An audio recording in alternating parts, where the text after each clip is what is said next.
ईरानी सदर इब्राहिम रईसी ऐं परडेही वज़ीर अमीर अब्दुल हयान समेत 8 ॼणा हेलीकॉप्टर हादसे में शहीद। सदर रईसी समेत ॿियनि जा लाशत हेलीकॉप्टर हादसे में ईरानी सदर इब्राहिम रईसी, परडेही वज़ीर अमीर अब्दुल हयान, गवर्नर तबरेज़ समेत 8 ॼणा शहीद थिया। सदर इब्राहिम रईसी आज़रबाईजान जे पहाड़ी इलाइक़े में डैम जो इफ़्तिताह करण बाद तबरेज़ शहर वापसि वञी रहियो हो त संदसि हेलीकॉप्टर हादसे जो शिकार थी वियो। 15 कलाकनि जे रेस्क्यू ऑपरेशन खां पोइ ईरानी इलाइक़े तबरेज़ खां 100 किलोमीटर जे फ़ासिले ते सदर जे हेलीकॉप्टर जो मलबो ऐं लाश मिलिया। ईरानी इख़्तियारनि मूजिबि कुझु लाश सुञाणप जहिड़ा न रहिया आहिनि। ईरानी हुकूमत पारां सान्हे ते 5 ॾींहं सोग जो ऐलान। मोहम्मद मुख़बर ईरान जे वक़्ती सदर तौर ज़िम्मेवारियूं संभाले वरितियूं। ईरान जे आइन मूजिबि नए सदर लाइ 50 ॾींहनि अंदरि नयूं चूंडूं करायूं वेंदियूं।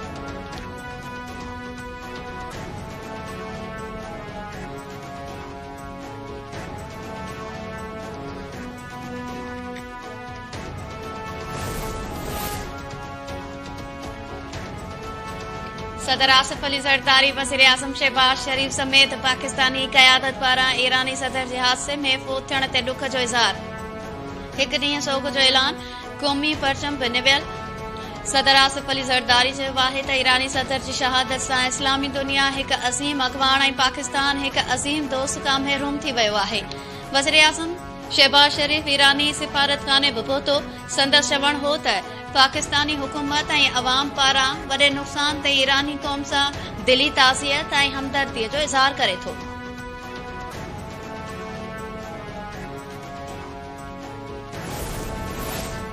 पीपल्स पार्टी चेयरमैन बिलावल भुट्टो ज़रदारी, वॾे वज़ीर मुराद अली शाह, पंजाब जी वज़ीर आला मरियम नवाज़, बलोचिस्तान ऐं केपी जे वॾनि वज़ीरनि पारां बि ईरानी सदर जे लाॾाणे ते अफ़सोस जो इज़हार।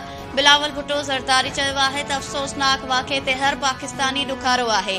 ईरानी भाइरनि ऐं भेनरुनि जे ॾुख में बराबर जा शरीक आहिनि। सिंध असेंबली ईरानी सदर इब्राहिम रईसी जी शहादत ते गहरे ॾुख जो इज़हार कंदे ताज़ियती ठहराव मंज़ूर करे वरितो। पीपल्स पार्टी एमपी सादिया जावेद तरफ़ां पेश कयल ताज़ियती ठहराव इत्तेफ़ाक़े राय सां मंज़ूर। सिंध जे वॾे वज़ीर सैयद मुराद अली शाह चयो त सिंध हुकूमत ऐं अवाम तरफ़ां ईरानी अवाम सां ताज़ियत कजे थी। ईरानी सदर सिंध जे दौरे दौरान वज़ीर आला हाउस में तक़रीर कंदे मुसलमाननि खे बधीअ जो दर्स ॾिनो। इसराइली धमकियुनि बावजूदि हू फ़लस्तीननि जे हक़नि लाइ बीठो रहियो। सीनियर वज़ीर शर्जील इनाम मेमून जो चवणु हो त सिंध जे दौरे दौरान सदर रईसी वज़ीर आला हाउस में ख़िताब कंदे पाकिस्तानी अवाम सां मोहब्बत जो इज़हार कयो हो। मुसलमान ऐं पाड़ेसरी मुल्क जे नाते ॾुख जे हिन घड़ीअ में ईरानी क़ौम सां गॾु आहियूं। सैयद नासिर हुसैन शाह चयो त रईसी फ़लस्तीन जे मसइले ते इसराइल खे ललकारियो, जेका वॾी बहादुरी आहे।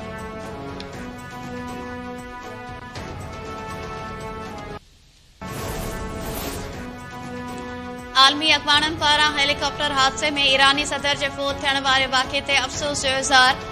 रूसी सदर व्लादिमीर पुतिन गॾियल अरब इमारतुनि जे सदर शेख मोहम्मद बिन ज़ैद अल नहयान ईरानी सदर जी फ़ौतगीअ ते ताज़ियत कई। भारतीय वज़ीर आज़म नरेंद्र मोदी बि ताज़ियती बयान जारी कंदे चयो त ॾुख जी हिन घड़ीअ में ईरानी अवाम सां गॾु आहियूं। शाइर अहमद फरहाद जी गुमशुदगी भुंग लाइ अगवा खां वधीक संगीन मामिलो आहे। ही मामिलो एतिरो आसान नाहे, हिन केस खे मिसाल बणाईंदासीं। वज़ीर आज़म खे काबीना समेत तलब करे संदन साम्हूं फ़ैसिलो ॿुधायो वेंदो। इस्लामाबाद हाई कोर्ट शाइर अहमद फरहाद जी बाज़ियाबी वारी दरख़्वास्त ते दिफ़ा ऐं घरू सेक्रेटरी खे सुभाणे तलब करे वरितो। दिफ़ा वारी वज़ारत जे नुमाइंदे ॿुधायो त इदारनि मूजिबि शहरी संदन तहवील में नाहे। जस्टिस मोहसिन अख्तर कियानी रिमार्क्स न आहिनि त मतिलब ही मामिलो इदारनि जे दायरे मां निकिरी चुको आहे। इदारा पंहिंजी नाकामी ॿुधाए रहिया आहिनि। दिफ़ा वारो सेक्रेटरी लिखत में ॾे वाक़ियो हुननि जे मातहत न थियो, मुल्क हुननि खां सवाइ भली सघे थो।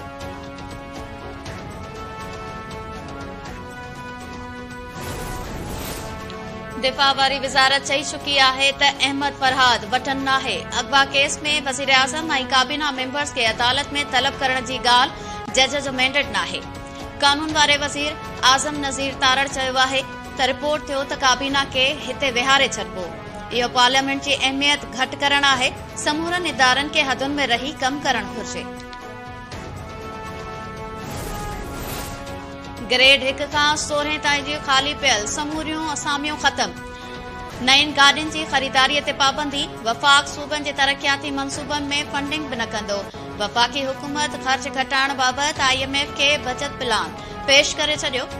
नाणे वारी वज़ारत पारां पेश कयल प्लान में चयो वियो आहे त ख़ाली पियल आसामियूं ख़त्म करण, नईन गाॾियुनि जी ख़रीदारीअ ते पाबंदी ऐं सूबनि जे तरक़ियाती मंसूबनि में फंडिंग न करण सां 1 साल में 300 अरब रुपयनि जो ख़र्च घटि थींदो। रज़ाकाराणी पेंशन स्कीम बि मुतारिफ़ कराई वेंदी।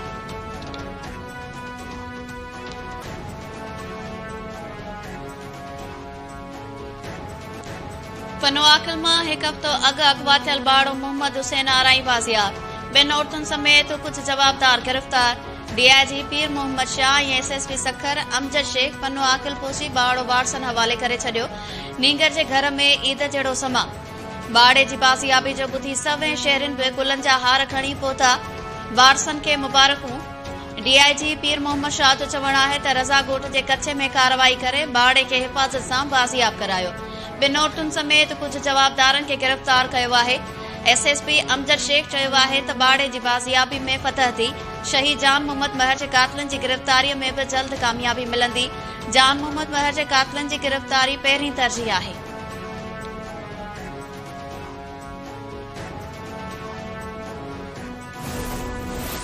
पाकिस्तान ऐं तुर्किया ईरानी सदर इब्राहिम रईसी जी फ़ौतगी ते अफ़सोस जो इज़हार कंदे गज़ा में जंगबंदीअ जो मुतालबो करे छॾियो। परडेही वज़ीर इसाक डार चयो आहे त तुर्किया ऐं पाकिस्तान वापारी खाते खे $5 अरब ताईं खणी वेंदा। ॿई मुल्क इस्लामोफोबिया जे ख़ात्मे लाइ बि कोशिशूं करे रहिया आहिनि। तुर्किया जे परडेही वज़ीर चयो त ईरानी सदर ऐं परडेही वज़ीर जे लाॾाणे ते ॾुख पहुतो आहे। तुर्किया जे परडेही वज़ारत ऐं एमरजेंसी अथॉरिटी भरपूर कोशिश कई पर बदकिस्मतीअ सां सुठी ख़बर न मिली।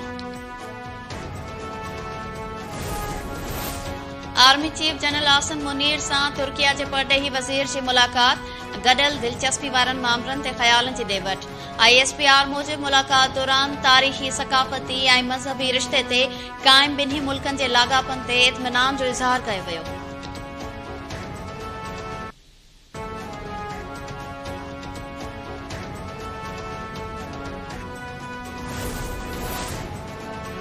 नौकरियुनि लाइ ॿीहर इश्तिहार जारी कयो त को बि एतिराज़ न हूंदो। नौकरियूं मेरिट ते ॾींदा त असां छो रोकींदासीं। सिंध हाई कोर्ट में 1 खां 15 ग्रेड ताईं जी नौकरियुनि ख़िलाफ़ MQM जी दरख़्वास्त ते ॿुधणी दौरान जजिस जा रिमार्क्स। ॿुधणी दौरान एडवोकेट जनरल चयो त अदालत जे स्टे ऑर्डर सबबि हज़ारे माण्हू मुतासिर थी रहिया आहिनि। अदालत चयो त असां केस हलाइण खां नाहे रोकियो, भर्तियूं मेरिट ते कयूं वञनि। एडवोकेट जनरल ख़ातिरी कराई त अदालती हुकुम ते अमल कयो वेंदो।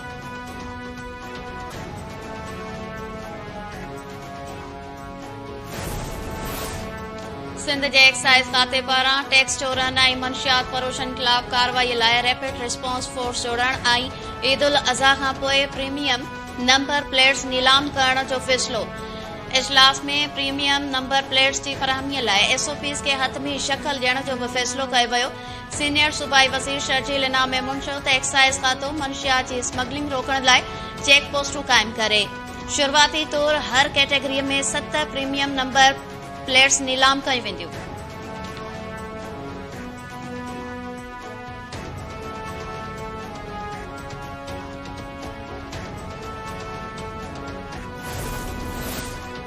मीरपुर ख़ास जे कमिश्नर सेक्रेटरी आपाशी खे ख़त लिखी कुदरती बहकरनि जी बहालीअ वारे कम ते अदम इत्मिनान जो इज़हार करे छॾियो। कमिश्नर पुराण ढोरो हाकड़ो ऐं LBOD सिम नाले जे कम जो जाइज़ो वठण खां पोइ ख़त लिखी आगाह कयो त टिनी हंधनि ते कम सुस्त रफ़्तारी जो शिकार आहे।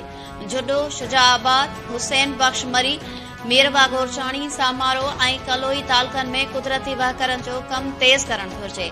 पुराण ढोरो, मीरपुर ख़ास ट्रेन, सरफराज ढोरो, शकूर ढंढ ऐं हाकड़ो तरफ़ तुर्त ध्यानु ॾिनो वञे। प्रोजेक्ट डायरेक्टर खे पाबंद कयो वञे त 15 जून 2024 ताईं कुदरती बहकरनि जी बहालीअ वारो कमु मुकमल न थियो त ॿीहर 2022 जहिड़ी तबाही थी सघे थी।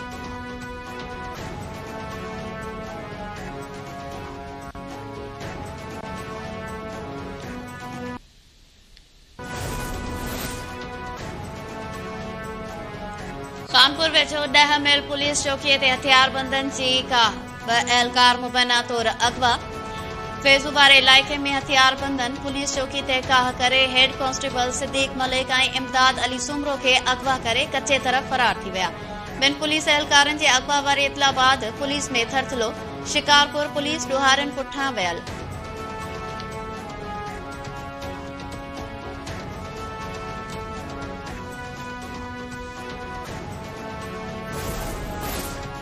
कुंभ में इंटर जी शागिर्दियाणी सां मुबैना ज़्यादती जो इंकशाफ। मुतासिर शागिर्दियाणी जो एहतजाज। शागिर्दियाणी जो चवणु आहे त अब्दुल समद शादी जो डटो ॾेई 3 ॾींहनि ताईं ज़्यादती जो निशानो बणायो। अब्दुल समद वीडियोज़ भी रिकॉर्ड कयूं आहिनि। खेसि इंसाफ़ न मिलियो त हू आपघात करे छॾींदी।